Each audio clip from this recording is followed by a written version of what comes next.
But the big thing with EMI Records is that this is where I discovered the drug crystal meth, and it was from them. And EMI gave you crystal meth? Yeah, and we would do drugs with those guys. And these guys were, like we were 25. These guys were like, 45, 50 years old. Just doing meth with you. And meth at this time, this was like 90, this would be like about 97. And at that time, meth was like a kind of romanticized drug that was thought to get the job done or get the party going. Right. So That's a great slogan. I was never about getting the party going. At that getting time, the job done. I was always about, because I did it for 5 years from the time I did it with a guy from EMI Records. Then I did it continuously for 5 years. How consistent is consistent? Like every day, as much as possible, spending many times being awake for 3 days. I've been awake for 5 days. Many times. I mean, like 30 times. Really? For sure. And the longest I've ever been awake, and I mean, like, not even like a wink, not even catnapping. 7 days. I swear. 7 days. And it was every bit as chaotic that you could think of. So what does day 7 feel like? Oh, man, I remember crying on day 7 over listening to a song in a friend's car. At this point, no, I don't remember, but especially like being awake for 5 days nonstop, which I know sounds absolutely crazy, and even people that, because I've probably done cocaine like 12 times in my life. Okay, so people that take cocaine, even to them, when you say 5 days. That's like crazy because cocaine, you can do that with cocaine. A short burst, right? Yeah, but it's gonna burn you out faster. Once you're awake for like 5 days, then I've had like audio hallucinations. I've gone down the road of thinking that there were bugs under my skin. I actually have some scars from just scratching. Oh my God! And completely hiding it. The scars? Hiding it from people that you think there's bugs. Yeah. And I went through periods where I would be like, oh, that's happening, that's not happening. Now we're talking much later on. So in the last bit of it, I was shooting up. Okay, like the last maybe 8 months of doing, and this is right before. Meth? Yeah, this is right before I met my wife, Jessica. Okay, right before. When I met Jessica, I was at like pretty rock bottom. Yeah. Do you look at it that way? You seem like someone who doesn't have regrets. That's the thing. I absolutely love that time of my life so much. Now, the thing with me is that now if I describe meth to you and I tell you these things, then we'll think about kind of the things that we're seeing. The amphetamines. That's pretty much what the ADHD ADHD medication is pretty much amphetamines. Right. Yes, go ahead. Well, now, okay, we can see in our neighborhoods and we go downtown, we can see what those drugs are doing to people, right? It's like the romantic notion of what meth is now, it doesn't have the same impact, right? This is why I don't really like offer it up too much to tell people that I do meth. But, I love that period. But yeah, so the thing with the meth is that you said the last 8 months. The last 8 months, I was shooting up and heroin. I've shot up heroin maybe like 30. But you're shooting up crystal times. meth. How do you take crystal meth? I thought you smoked crystal meth. Well, crystal meth is actually like crystals, and when you heat it up, it for a little bit it becomes a liquid. This is my mom's nightmare, by the way. But yeah, go ahead. Do you know what? She wouldn't let me watch Breaking Bad because she thought it would teach me how to take meth. Oh, okay. But go ahead. Well, living in Vancouver is. I know. You can just walk down the street. Yeah. That is. Okay, well, meth is like this weird property that, it actually looks like crystals. And let's say it was in a pipe. When you heat it up, okay, it liquefies. But the moment you take that heat off, it freezes up again. It's like right away. You can watch it happen, crystallizing, okay? But if you mix it with water, it dilutes, and that's how you shoot it. Mm. And then, of course, doing it that way, it's extreme. And because at that point I started like really having people were noticing that I was on drugs. I was in a band called The Radio, and we were playing pretty high profile shows. They were a high profile band before I joined them. And I feel like I know that name. The Radio, yeah, they were amazing. Yeah, they were so good, and really weird. But so I played with those guys like 22 shows a year and a half, like shooting up before shows, like and just like killing it, like really. Oh yeah. So that's the thing about the meth, right? Is like I was working with a friend who had a studio in his apartment, and he was on meth as well, and we would just spend we would have drums and bass and guitars, like everything plugged in, and we would just spend days getting high recording. And he taught me the entirety of the studio, how to program drums. Is this the guy who mixes stuff for you? No, this is another guy, friend of mine. I derailed the whole fucking conversation with that. Fuck, but I was interested that I said his name, and I don't want to. I'll cut it out. The guy who does meth, or the guy who does the mix? The guy that did meth with it. Oh, that's hilarious. Because I thought you were saying the mixing guy. Because like, oh yeah, shout out. No, you're shouting out a guy. The mixing guy, the guy that I did mixed a lot of records with way after the meth, is a guy named Doug Fury from the Biff Naked band. That's the guy that masters all my stuff now.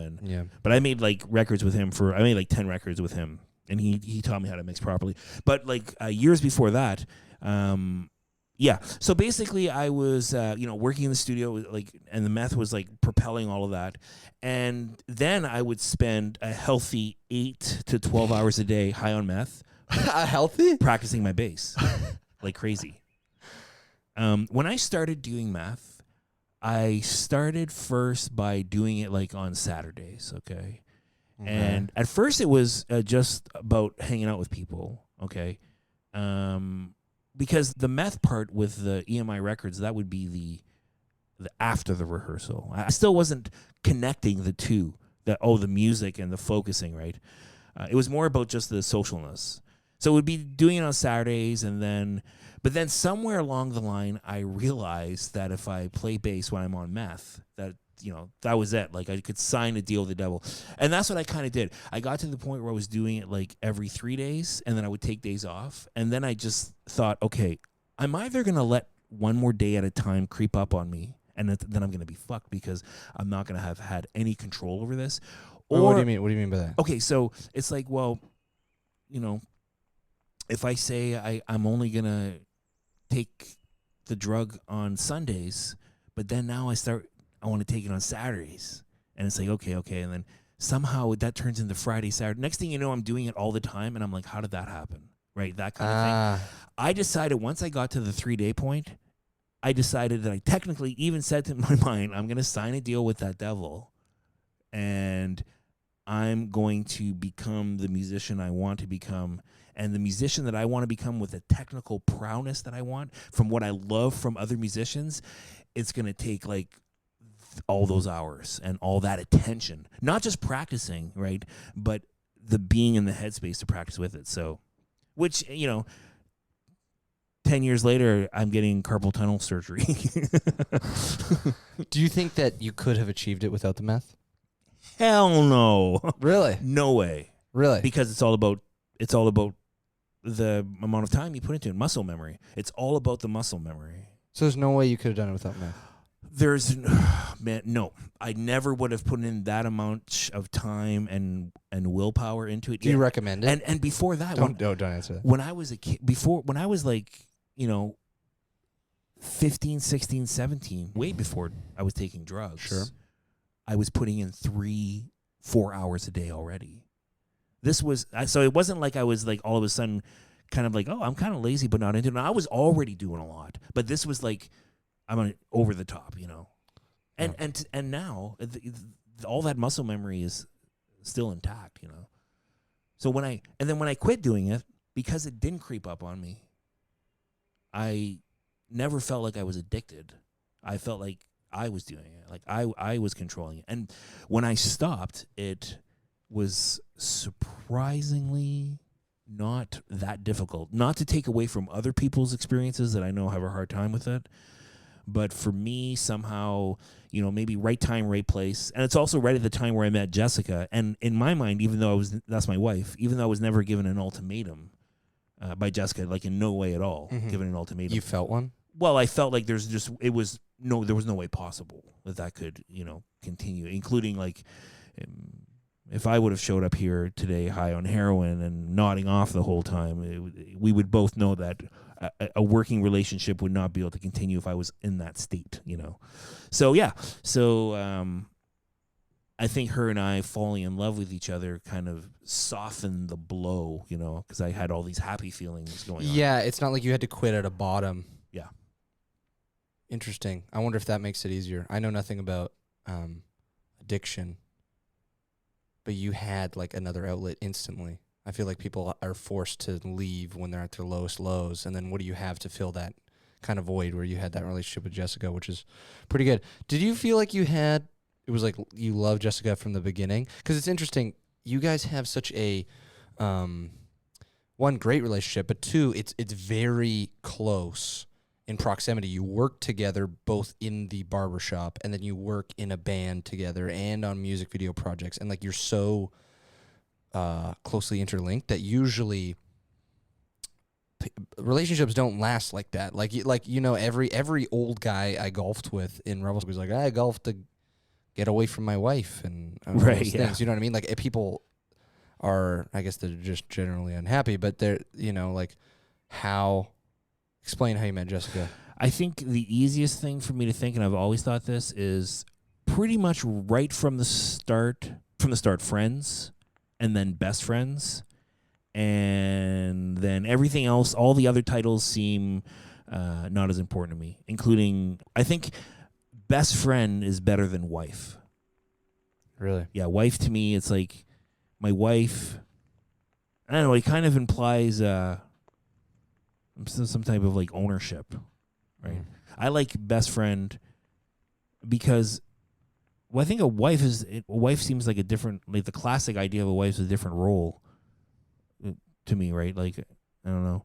We do like we like hang out and do arts together, and that's like funner than, even though we do go out on dates, but that's like fun for us to plan out. Just like this is right now, it's like fun for you. Oh yeah, I love it. The technical thing of doing. See, we would do things like that too, right? So, you know, are you my wife? I don't know. No. But that's funny. So you guys were friends first. That probably helps, because I think a lot of relationships start with just the like, because they don't have to develop that part. Like say dating right now, like Hinge. It's like, or like if you're meeting someone online dating, a lot of the times it's like you meet for the purpose of like some sort of initial like let's say sexual attraction of like you see their photos, you like their photos, and that's how the relationship kind of starts. There's not this base of friendship to like fall back on. And where you with Jessica, how long were you guys friends before you? Man, we were living together after 4 months. Okay. Yeah, of meeting each other. So not dating. No. What was the time between friendship and dating? Friendship and dating? Yeah, you said you so were friends first. From the time we met, then we were friends for 3 months. And then you moved in together as friends.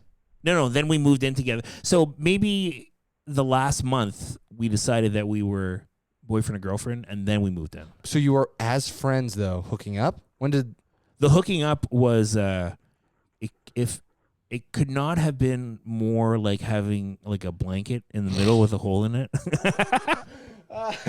The hooking up was as awkward as you being the blanket. It is just as awkward because I'm good friends with her and I'm good friends with you, so it'd be like having sex with me. It would be like that awkward because we were such good friends. We felt like we had such good friends, but then it started to happen and it took some time. Really? That's having some good patience that you guys were able to like, because like nowadays people are like, well, I'm just thinking from my own experience. Like I have had relations with friends and I feels that way and I'm just like, no, I can't do it. I see them as a friend. And then it just ruins the friendship and then the friendship's just over. Right. Which is... like to me, the idea of like too much touching, it irritates me. So I got to really like the person. So I got to think the person is super cute. Or I'm not French kissing. You know what I mean? Huh? It's just like if I'm gonna be with somebody, they're gonna have to be super cute. That's all I'm saying. Okay. Yeah, I guess that's fair. Yeah. And do you think you're a visual person, or like you are attracted to her as a person as well? Because I find like I can completely shut off like. Well, no, that's what I'm saying. There's no way in hell I ever wouldn't kissed her unless I thought she was like super cute. So nothing with personality. Personality doesn't help. No, it's a combination of everything. Okay, but cuteness is you would assume is just visual. Yeah, I'm very visual. Yeah. Oh, you're very visual. Very. Okay. Oh yeah, very. Yeah. Oh, for sure. I think I could give a shit about like to some degree, yeah. But I feel like sometimes if I don't vibe with the person, I don't feel safe. What's in that? So, what are you attracted to? Huh? Is that what you're talking about? No, because I was interested because you were like talking about like being a friendship thing, right? And sometimes like people can't switch off that thing in their mind of viewing someone as a friend visually. You know what I mean? Like sometimes platonic, I find like it a different thing. You know what I mean? Like we're friends. I don't even go there in my brain. I sometimes okay. Well, this is pretty much my Saturday night. Okay. Okay. Jessica and I will work on music. And this is really giving a lot of, details. Again, this is in the archive. We can look back at it later, but yeah, go okay. Okay, Saturday nights, we call party night. Okay, I'm not allowed to bother you. Saturday night. It starts usually around 5, and we have chips and we drink beer, and we typically will watch the past episode of Kill Tony. We'll watch parts of it. Okay. Now, the next activity can be that we're going to work on music, depending on what's going on. There are aspects of the music that we can't work on if we're having drinks, which we do on party night. What does that mean? Well, if the band is rehearsing or if I'm rehearsing with Jessica, like Jessica and I rehearse as the band, and then Tyler and I comes in different times and we rehearse as the band. But sometimes Jessica and I just rehearse as the band, right? So we have a lot of rehearsals. We can rehearse songs and have drinks, and that's okay. But if we're working on songs and we're programming and we're into those technical productive aspects, then I don't like alcohol at all at those moments. I never use alcohol with comedy at all whatsoever. Like to me, alcohol doesn't. It slows. Yeah, it doesn't. It's a slow. I hate it. I've done it. Recently, and I was out with my parents. I wasn't planning on doing comedy, but I had too many drinks, and I hated my set because even if it was okay in the moment, I'm just so self-conscious. Two. Like in driving, not why you don't drink and drive. It like dulls your senses just by that much that you miss just timing that much more. Yeah, you and miss there's so much calculating up there. Yeah, that I feel like I'm like, should I? And I'm like, oh shit, it's over. That moment is gone, and then I'm not talking right now. Right. Shit, like that's just that much slower. That like just those tenths, I find. That's the nightmare right there. Okay, so 5 o'clock, you do music aspect things. Why are you digging in your pocket? Well, yeah. Oh, okay. And then it's okay. I'll have 4 Fat Tugs. Love Fat Tug. Yeah, I'll have 4 of those, and I'll have we'll have about maybe on a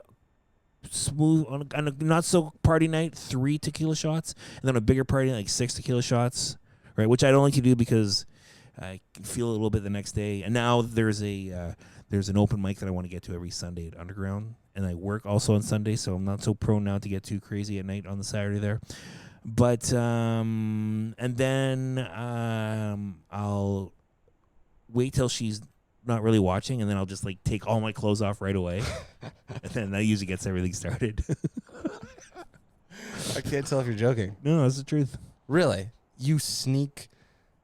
I feel like you wouldn't be quick enough to get naked. Like if I turned my head, how long would it take? Well, no, like I've got my, I'm wearing jogging pants at that point and a t-shirt, so. Even that, I think that takes a second. Average, how, like if I was to time you? I think there's a few times where I've like dropped my pants and dropped my shorts, and I'm surprised at how fast I can do it. It's like quick change. Interesting. Okay.